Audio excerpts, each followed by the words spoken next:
We are continuing with the instruction to liberation, so-called 16 points.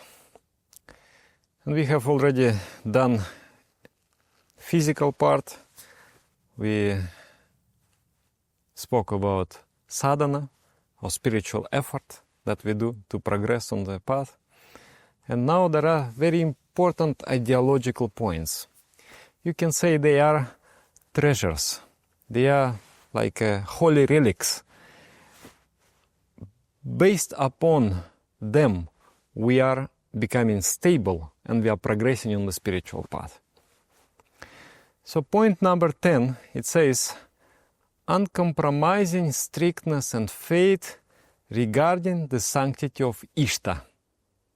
So this word Ishta, very interesting. What is this Ishta?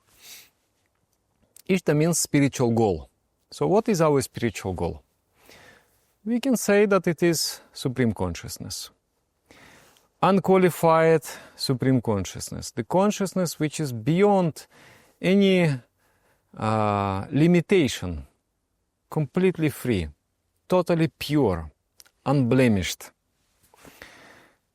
So we want in our spiritual life achieve this infinite cosmic consciousness. But this cosmic consciousness is, for us, it doesn't make any good, because we cannot connect with that consciousness. It is transcendent.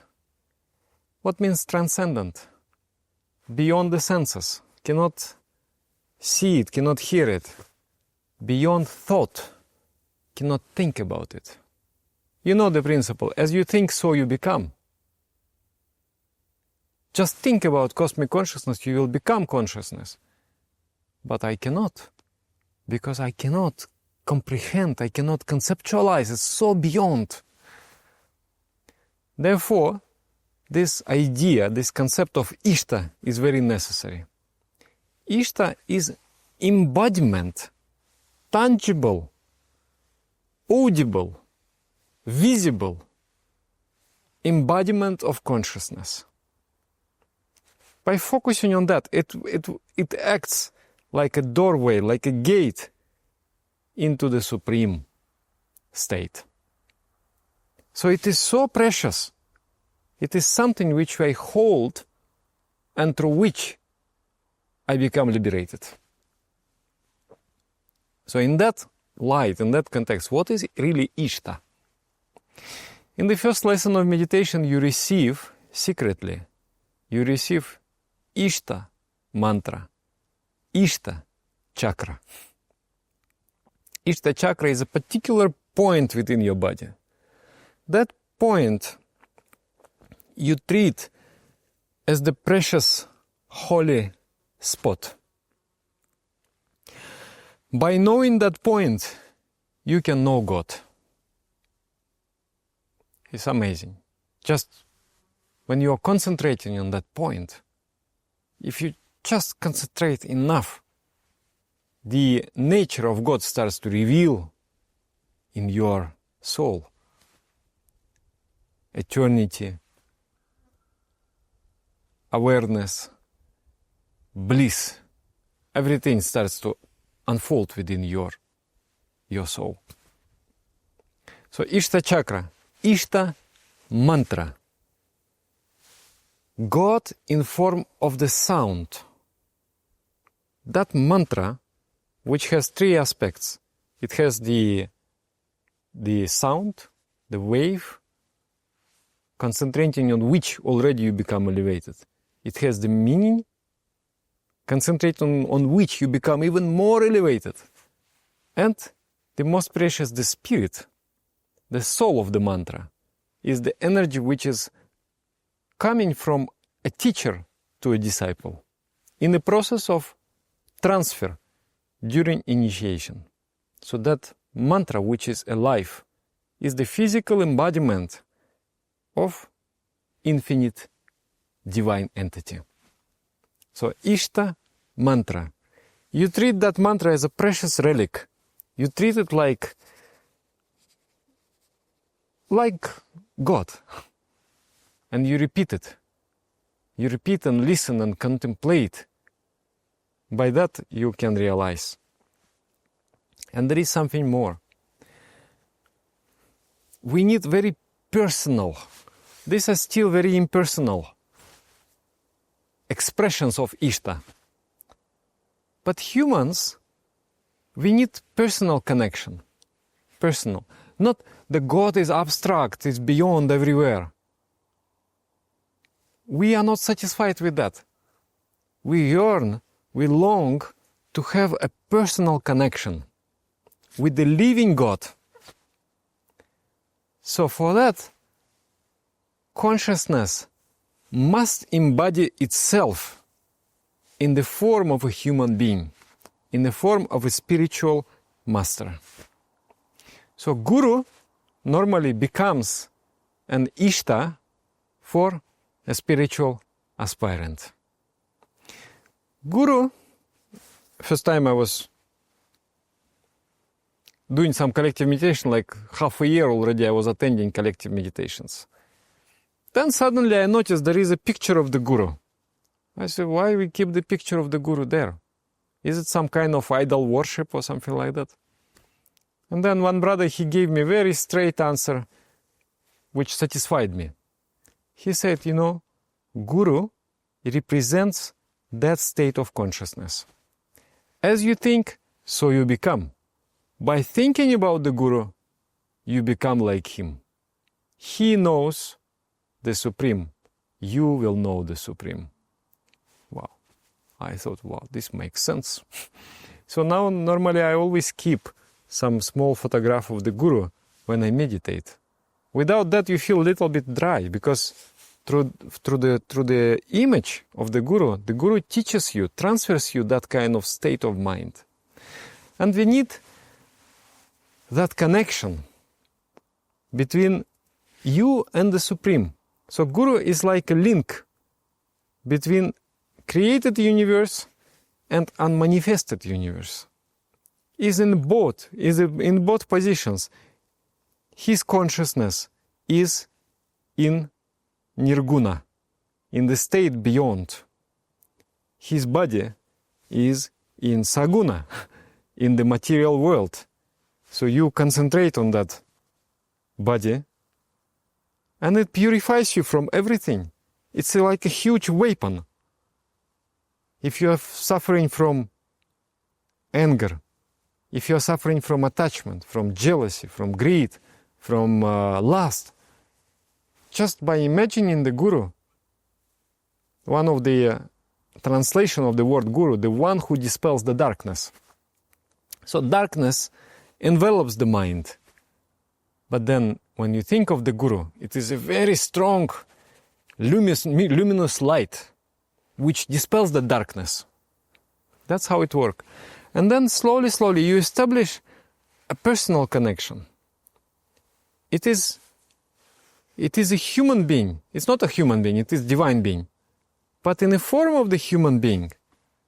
So you can, like a parrot, when people are teaching parrots to speak, they put a mirror in front of the parrot and they speak some words. So the parrot is looking in the mirror, it's like, wow. And then he tries to emulate and repeat these words. So the same is the idea of the Guru. The Guru looks like a human being, but is divine.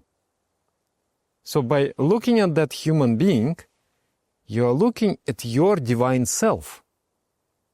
It is you, after you will become realized.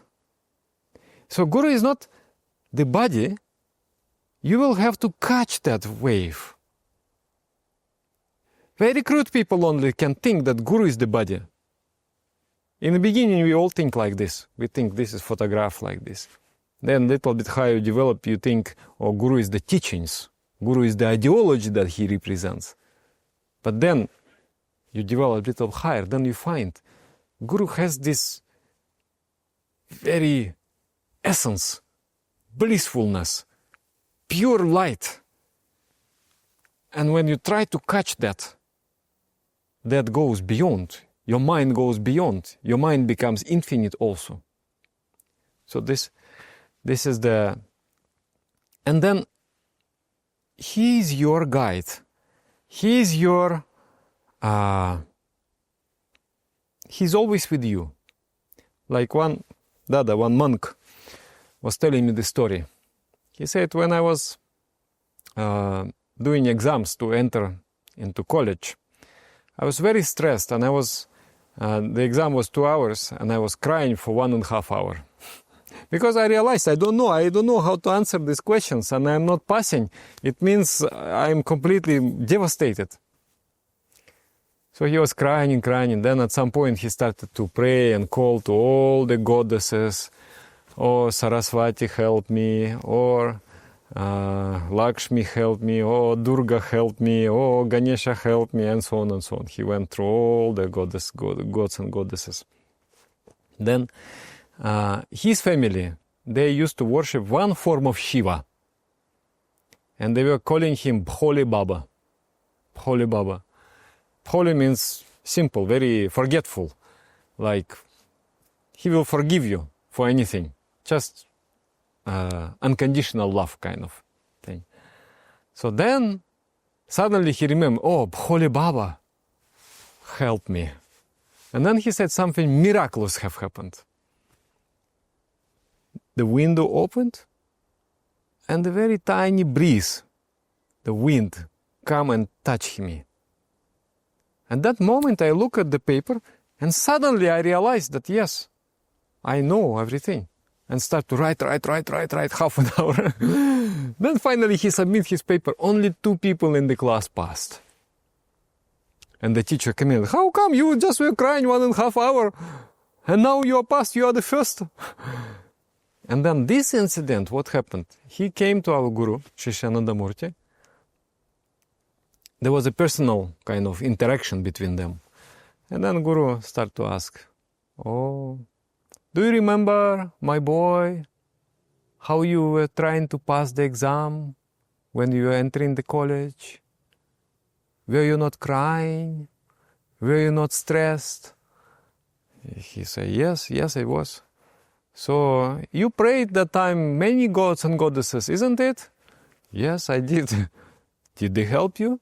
Did Saraswati help? No. Oh. Did Lakshmi help? No. Oh. And then, but who finally helped you? He said, Bhole Baba. He said, do you realize now who is the Bhole Baba in your life? And he said, at that time, I understood that actually it is he, my Guru Deva, is my Bhole Baba. It is he, the embodiment of Shiva, who is my Guru, with whom I have connection much before initiation, who was with me all the way, who brought me on this path. So then he realized he had this kind of, and he didn't tell the story to anybody. But Guru knew all these things, as if he was present there in that moment. I was with you, my boy. I helped you. So when you develop that connection, in a moment when I want to cry, I cry with him. In the moment when I need help, I call him. In the moment when I have joy, I enjoy with him. In the moment when I have done some mistake, I confess to him. Look what I have done. Forgive me. What I can say, this is, you know me. I have nothing to hide from you. So, in the history, there were few very powerful gurus that we can call really the embodiment of divinity. Actually, all the gurus, they are the embodiment of divinity. They are teachers. They carry that wave. No teacher has capacity to liberate you. It is only Taraka Brahma. Taraka Brahma means consciousness, liberating consciousness, which is, one side is in Nirguna, in the unfettered, liberated consciousness, and one side in Saguna, in the creation. So every teacher is representing that liberating consciousness. But some teachers, they were really the embodiment, the complete embodiment of this supreme consciousness. First one was Sadashiva. Shiva. He was the great father of human civilization. Next was Shri Krishna. And in contemporary time, there was a great guru. His name was Shri Anandamurti. So, when I concentrate, actually I have this. I am a person with a white skin. But somehow, from my childhood, from the time I started to be interested in yoga meditation, I had this connection to Shiva. I loved Shiva. And Krishna. I loved Krishna for some reason, I don't know why. And then slowly I start to understand that my Gurudeva is the same soul, same consciousness, which is Shiva and which is Krishna. So Supreme Consciousness is beyond everything. But through the form and name of Guru, you connect to the Supreme. It is the easiest way to go there. Especially when the Guru is that kind of divine personality. Not just simply a man.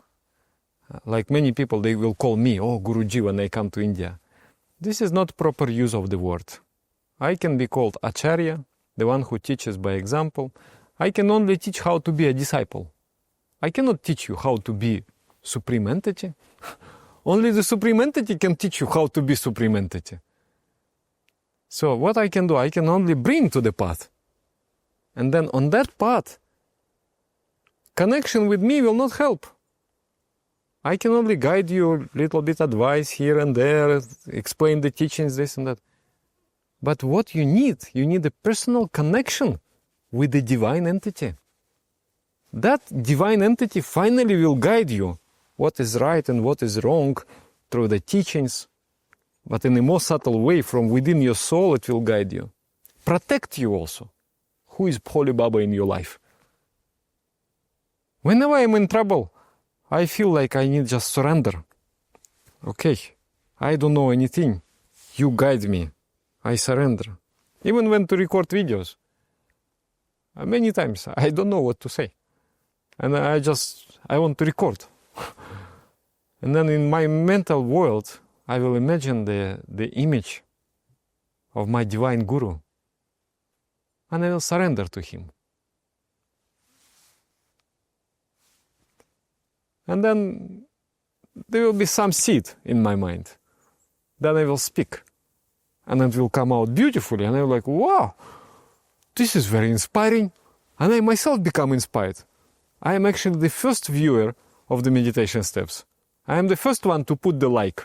Without my like, video will not be published. So it works like that.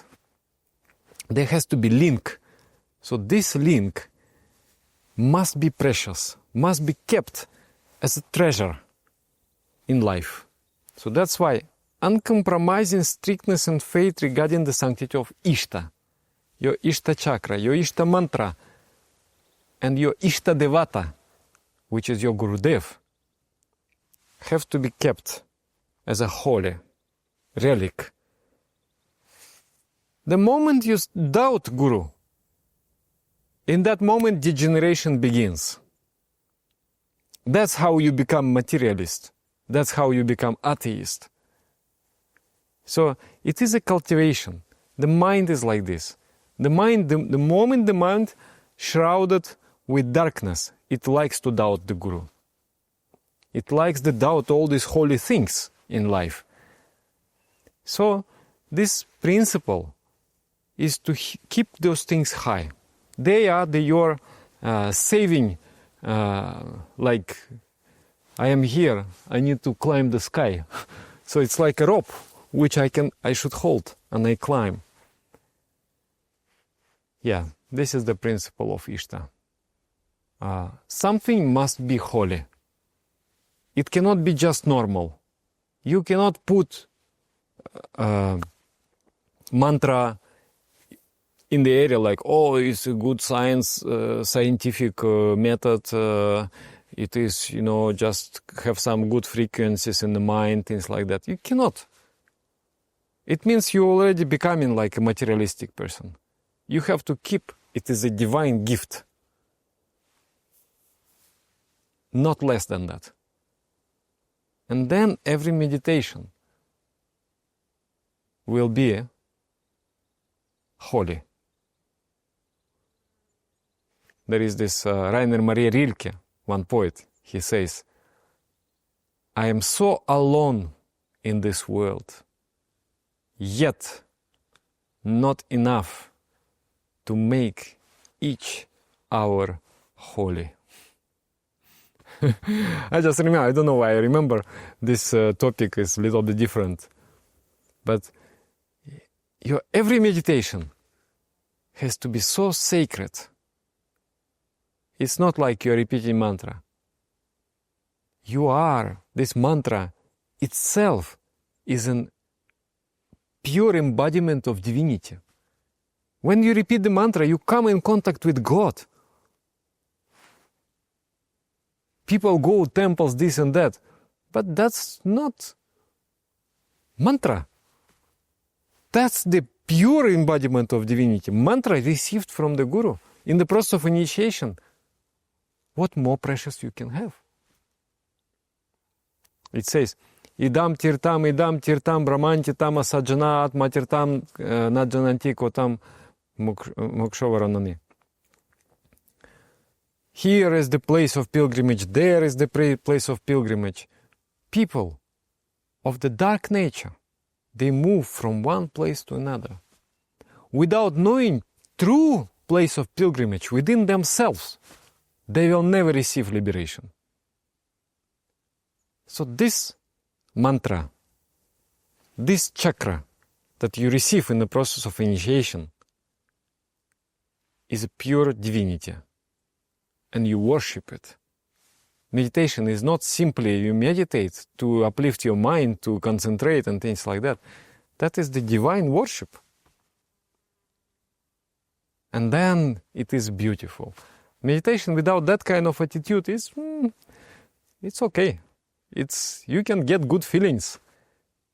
But really it works with this attitude when you sit and you take it as very, very holy. Yeah. I think many of these things may be not understandable because my channel is for beginners. I'm trying to inspire many people just to start meditation, because meditation will answer all your questions. But I know that if today you have listened to what I said, maybe tomorrow, or maybe the day after tomorrow, or maybe 1 year after tomorrow, or maybe 10 years after tomorrow, it will become very clear. If you practice meditation, these are subtle things. Like many people don't understand that Guru is not physical. Guru is the spirit within that physical frame. And then you are trying to catch that spirit. You're trying to catch that wave, that vibration that he carries within. Many people cannot understand because the mind is not subtle enough. But when you practice meditation, it will all just fall in place and you will arrive to this understanding. So I encourage you, there is one course on meditation. There is a link under this video. Start practicing meditation if you have not yet. Also subscribe to our Telegram channel. You will know all the events, what is going on anywhere in the world. You will know everywhere the retreats and so on and so on. And all the new videos, they will be there. It's very useful. And come sometimes to the retreats, to experience this sweetness, the nectar of Supreme Consciousness. And write in the comments what you understood, what you could not understand. Maybe you have some objections. Maybe you have some things that you cannot accept. Right? I will be very interesting for me to read. Because for me it's very important this connection. I talk, but I don't want to talk on you. I want to talk with you. So when you give your feedback, it becomes very clear, okay, we are communicating at this. This is the understanding. So thank you very much. This is the 10th point of the 16th point. Uncompromising strictness and faith regarding the sanctity of Ishta. Don't doubt Ishta. The moment you doubt, you start degenerating. So it is a cultivation, because the doubt is just creeping in the mind. But cultivate that attitude, that it is something holy, beyond the doubt. Thank you. Namaskar.